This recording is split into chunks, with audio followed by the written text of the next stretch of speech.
Thank you, Mr. Chairman, and thank you to my colleagues on the committee.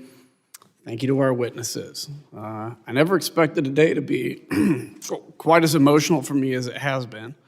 I've talked to a number of you and gotten to know you. I think it's important to tell you right now, though. You guys may, individually feel a little broken. You guys all talk about the effects you have to deal with, and, you talk about the impact of that day. But you guys won. You guys held. Democracies are not defined by our bad days. We're defined by how we come back from bad days, how we take accountability for that. And for all the overheated rhetoric surrounding this committee, our mission is very simple. It's to find the truth, and it's to ensure accountability. Like most Americans, I'm frustrated that 6 months after a deadly insurrection breached the United States Capitol for several hours on live television, we still don't know exactly what happened. Why? Because many in my party have treated this as just another partisan fight. It's toxic, and it's a disservice to the officers and their families, to the staff and the employees on the Capitol complex, to the American people who deserve the truth, and to those generations before us who went to war to defend self-governance, because self-governance is at stake. And it's why I agreed to serve on this committee. I want to know what happened that day, but more importantly, I want all Americans to be able to trust the work this committee does and get the facts out there free of conspiracy. This cannot continue to be a partisan fight. I'm a Republican, I'm a conservative. But in order to heal from the damage caused that day, we need to call out the facts. It's time to stop the outrage and the conspiracies that fuel the violence and division in this country, and most importantly, we need to reject those that promote it. As a country, it's time to learn from our past mistakes, rebuild stronger so this never happens again, and then we can move onward. And serving on this committee, I'm here to investigate January 6th, not in spite of my membership in the Republican Party, but because of it.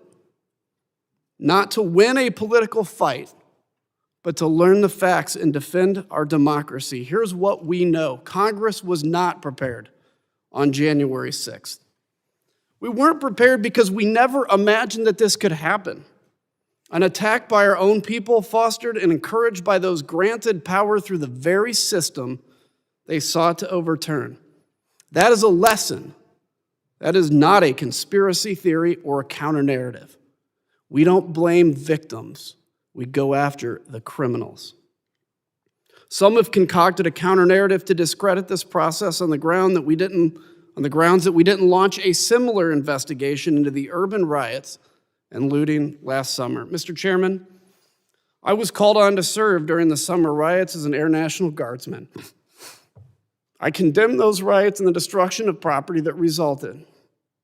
But not once did I ever feel that the future of self-governance was threatened like I did on January 6th.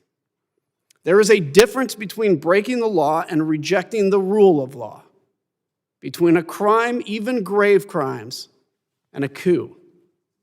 As we begin our work today, I want to call this committee's attention to the oath of office, an oath not to a party, not to an individual, but to the Constitution that represents all Americans. Everyone in elected office knows how hard it can be sometimes to keep that oath, to preserve, protect, and defend the Constitution of the United States in the forefront of our minds, what with the political pressures and re-elections always around the corner. But Mr. Chairman, our witnesses today, like every law enforcement officer across the country, took the same oath we did. And on January 6th, the temptation to compromise their oaths didn't come in the form of a campaign check or a threat from leadership or an all-caps tweet. It came in the form of a violent mob. While we on this dais were whisked away from the danger, heroes like those here stood their post before it and paid the price. And we are only here now because you guys were here then.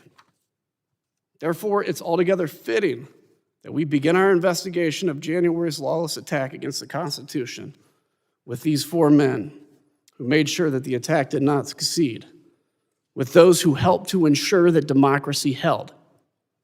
And I think it's important to remember that you are four with stories, but there are hundreds with stories as well that you represent where you sit.